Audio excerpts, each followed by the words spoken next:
이렇게 보니까 나름 열심히 사역했던 것 같습니다. 네. 아, 안녕하셨습니까, 여러분? 건강히 잘 지내셨나요? 네, 우리 중고등부 학생 여러분도 잘 지내셨어요?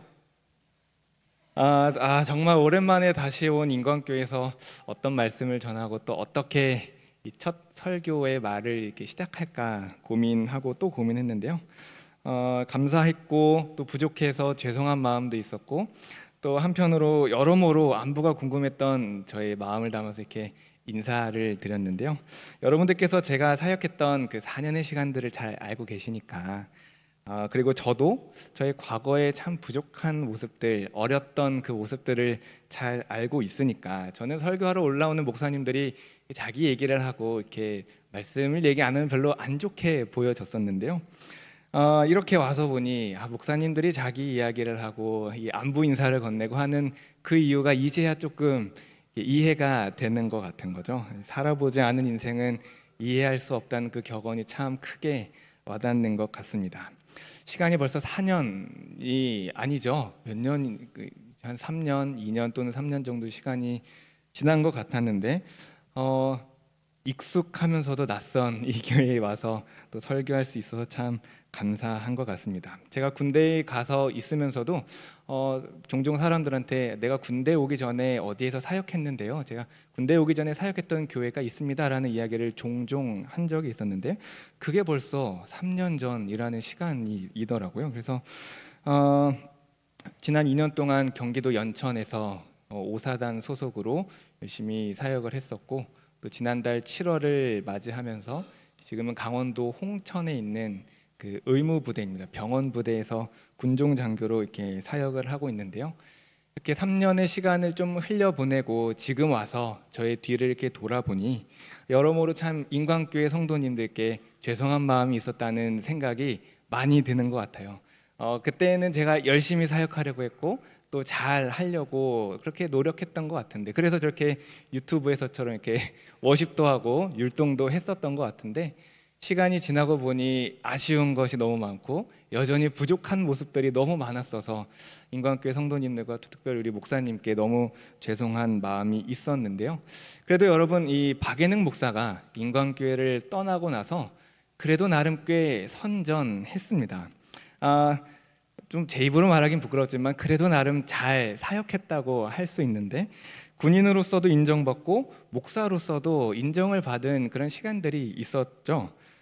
제가 개인적으로 생각할 때 이 군종 목사라고 하는 사람이 가장 받을 수 있는 가장 최고의 칭찬, 최고의 이 격려가 있다면 전투 목사야. 저분은 전투 목사님이야라는 그 말이 사실은 군대 안에서 가장 이 군종 목사들이 받을 수 있는 칭찬이라고 생각을 하는데 왜냐하면 제가 그런 말을 들었거든요. 그래서 저 사람은 그 목사이지만 그래도 군인들과 잘 어울리려고 하고 운동도 하고 훈련도 하고 그럼에도 또 본인의 목사의 역할을 또 부족하지 않게 잘 하는 사람인 것 같다. 그런 의미로 전투 목사라는 이야기를 하는데요.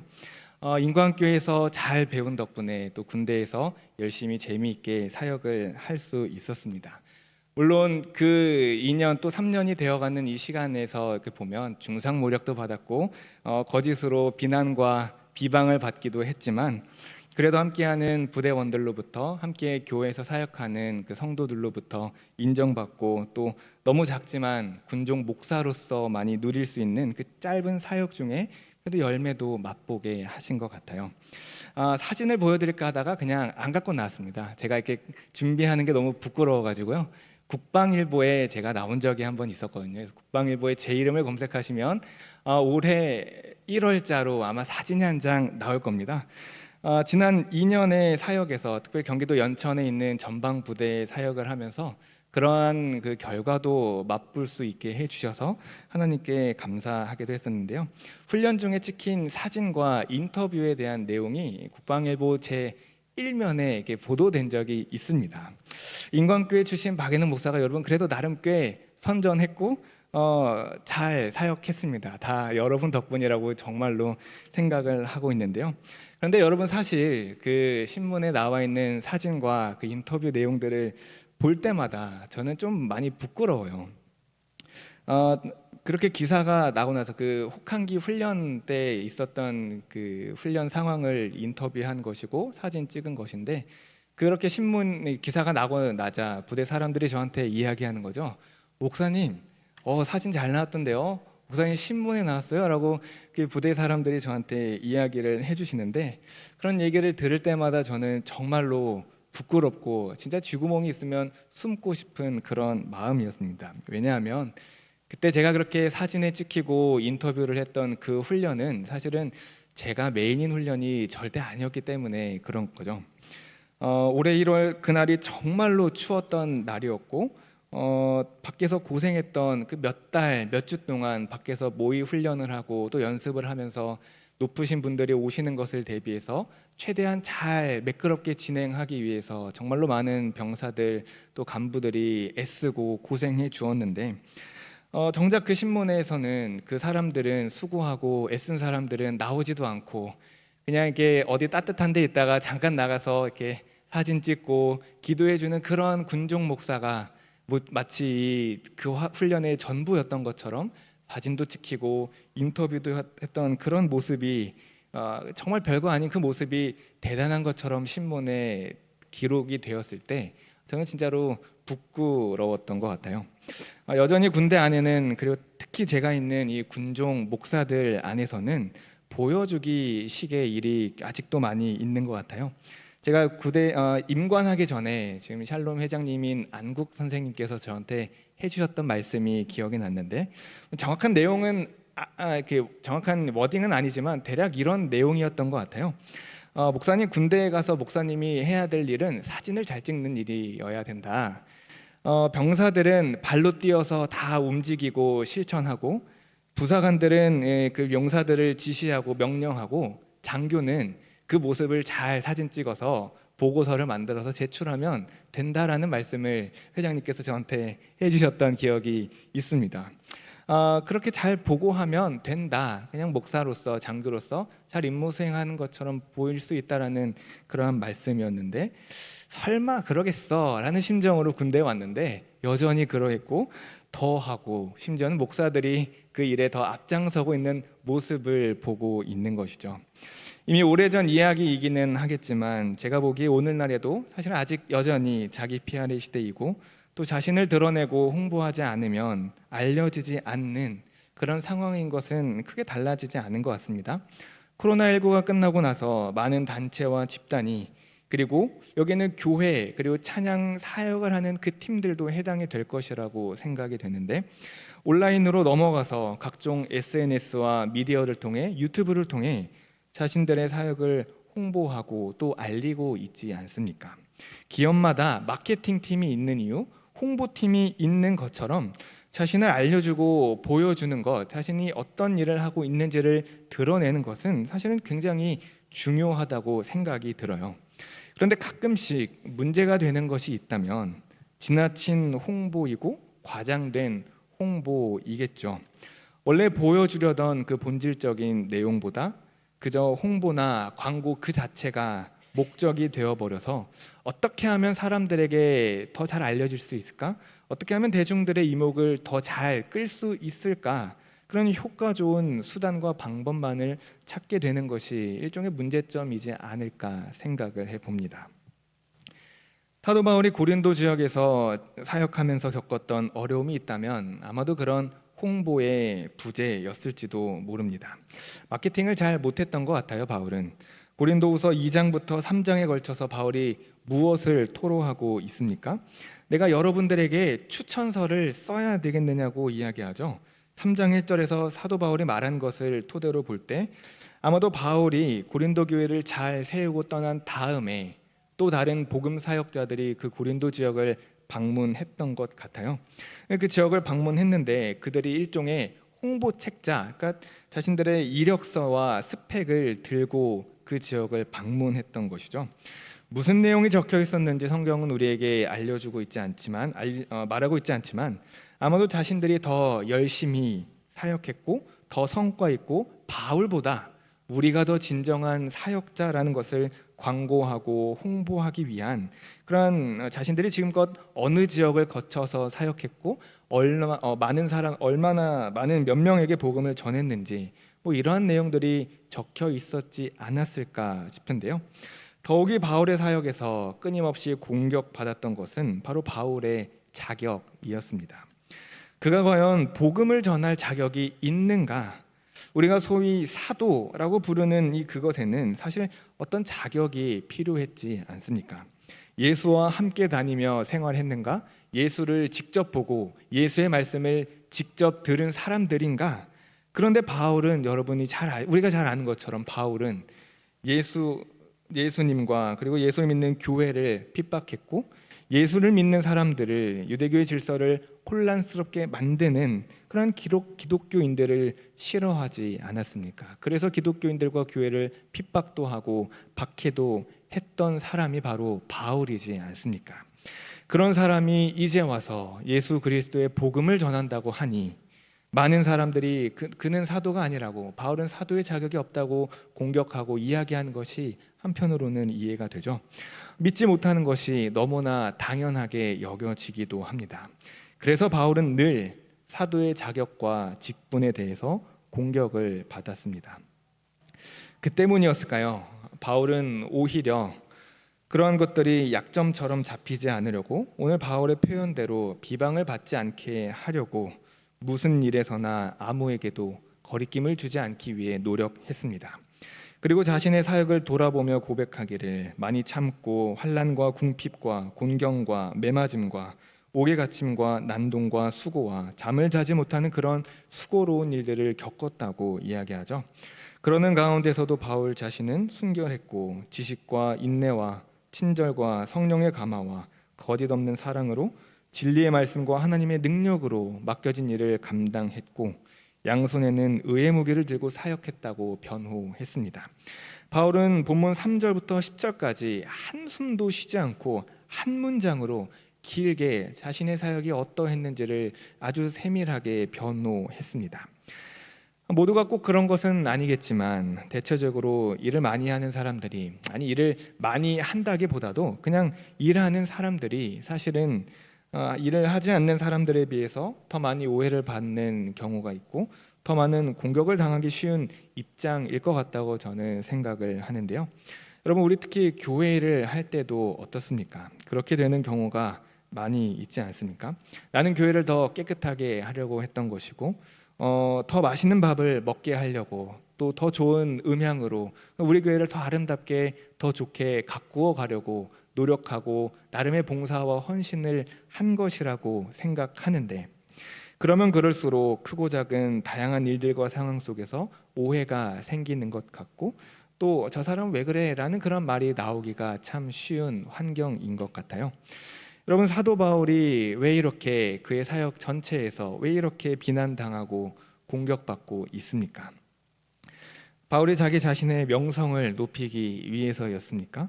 바울이 부흥사가 되려고 전국적으로 전 세계적으로 아주 유명한 부흥 강사가 되려고 지금 비난을 받고 있는 것입니까? 바울 그의 인력을 뽐내려고 그런 것도 아니고 오직 그리스도의 복음을 전하기 위함이었습니다. 예수님을 전하는 그 일에만 몰두하고 그 교회 공동체를 세워가는 데 집중했던 바울이었는데 칭찬받고 격려받기는커녕 온갖 비난과 음해와 공격을 당한 사람이었다는 것이죠. 그러니 여러분, 한편으로는 내가 비난받고 있다고 공격받고 있다는 그 자체만으로 옳고 그름을 판단하는 것은 참 어려운 일일 것 같아요. 많은 신실한 기독교인들, 많은 좋은 성도님들이 오해를 받고 또 어려운 일이 생기면 내가 하고 있는 일이 잘못되었나, 내가 지금 뭔가를 잘못 결정한 일인가 스스로를 돌아보며 자책하고는 하지만 비난받는다고 잘못된 일을 하는 것인가 그렇게 무작정 자책할 필요가 없다고 저는 생각을 해요. 물론 하나님 앞에서 우리 스스로를 철저하게 반성하고 돌아보고 또 점검해야겠지만 오늘 바울의 사역을 볼 때 꼭 잘못을 해야지만 어긋난 길을 가고 있어야지만 이런 일을 당하는 것 같지는 않기 때문에 그런 거죠. 그러면 우리는 이러한 상황 속에서 이러한 순간에 어떤 마음을 가져야 할까? 저는 오늘 사도 바울의 말씀이 우리에게 도움이 될 것이라고 생각을 하는데, 바울이 자신의 사역을 수행하는 데 있어서 중요하게 생각했던 것, 그것은 바로 나는 하나님의 일꾼이고 하나님의 동역자라는 마음이었습니다. 그가 4절에서 말하죠. 우리는 하나님의 일꾼답게 처신한다. 또 1절에서는 무엇이라고 합니까? 우리는 하나님과 함께 일하는 자들이다. 사실 헬라어 원문에는 하나님과라는 말이 없이 우리는 함께 일하는 사람이다 라고만 되어 있어서 바울이 도대체 누구와 함께 일한다는 것인가가 논쟁이 되었는데, 바울의 신학을 잘 이해했던 번역가들이 우리말 성경을 기록하면서는 하나님과 함께 일하는 자들이다라고 신학적 의역을 더해서 번역을 했죠. 저는 바울이 이토록 무수한 공격과 비난을 받을 때, 오해를 받을 때 지금껏 자신이 얼마나 많은 사역을 했는지, 어떤 지역을 다니며 얼마나 많은 사람들에게 세례를 베풀고 복음을 전했는지 그렇게 홍보하지 않아 주셔서 감사했습니다.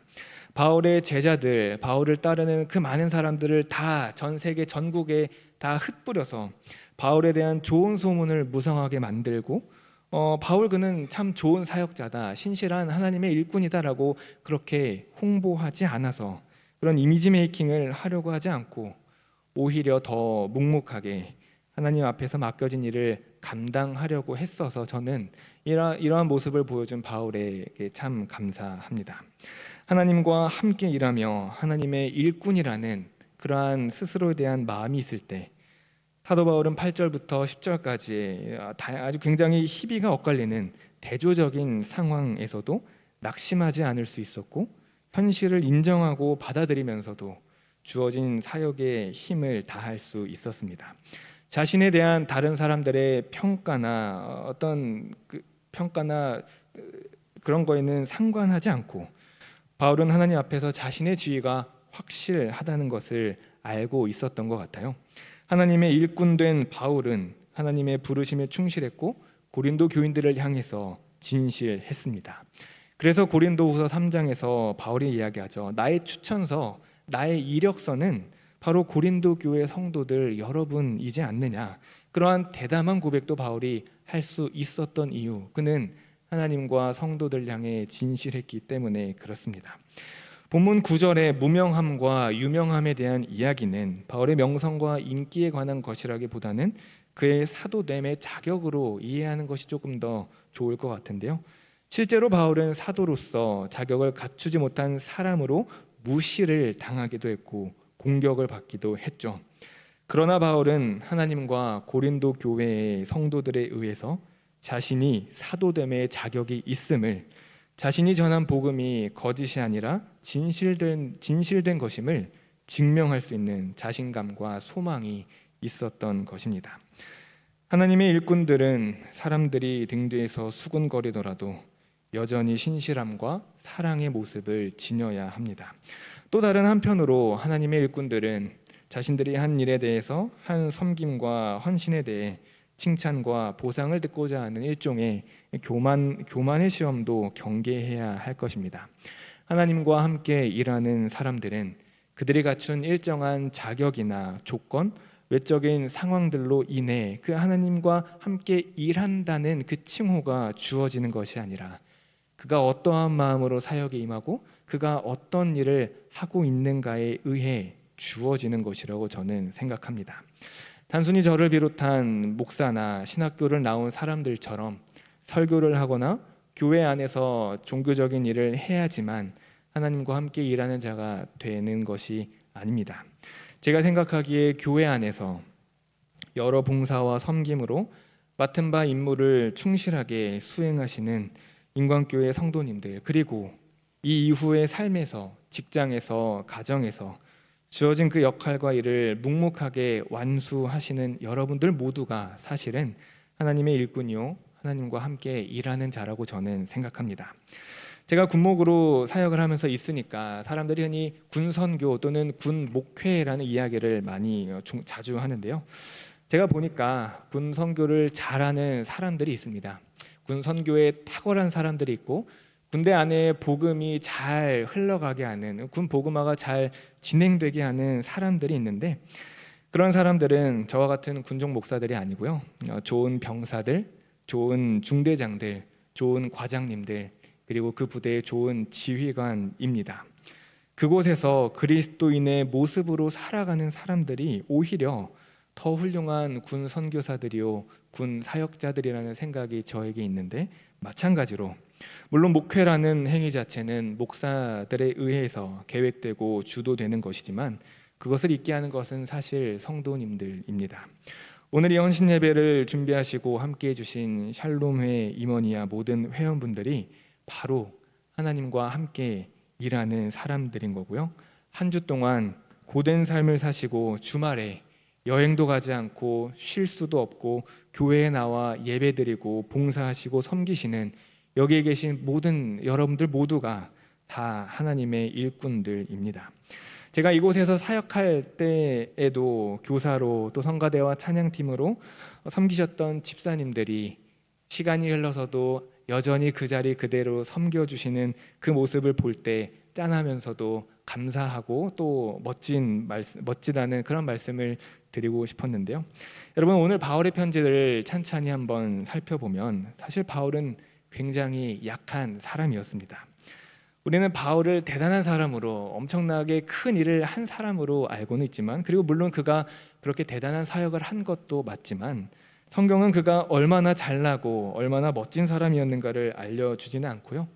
그가 얼마나 취약하고 그가 얼마나 연약한 사람이었는지, 약점이 많았는지를 오히려 더 우리에게 부각해서 알려주고 있다는 것이죠.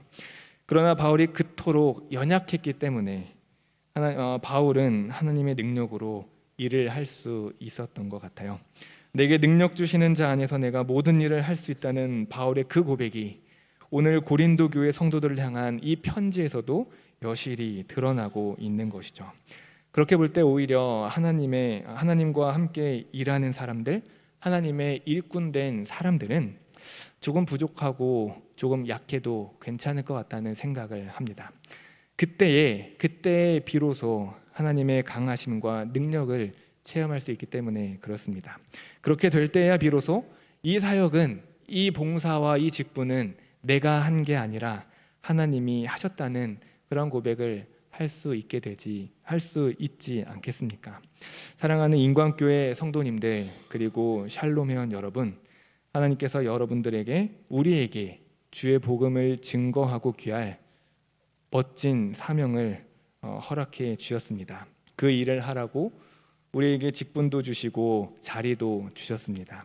이제 직분을 받았으니까, 나에게 이러한 사명이 주어졌으니까 힘 꽉 주고 일에 열중하지 마시고 오히려 저와 여러분의 힘은 빼시고 하나님과 함께 일하실 수 있기를 소망합니다. 우리 각자에게 직분을 맡기신 그 하나님께서 직분대로, 우리에게 주신 은사대로 우리를 사용하실 것이고, 그 사명대로 우리 교회를, 인광교회를 이끌어 나가실 것입니다. 그래서 한편으로 기대가 됩니다. 비록 또 몸은 멀리 떨어져서 지내게 될 것이지만 이곳에서 하나님과 함께 일하시는 인광교회 성도님들 한 사람 한 사람을 통해 우리 하나님이 또 어떻게 이 교회를, 또 우리를 이끌어 가시고 만들어 가시고 세워 가실지 기대가 됩니다.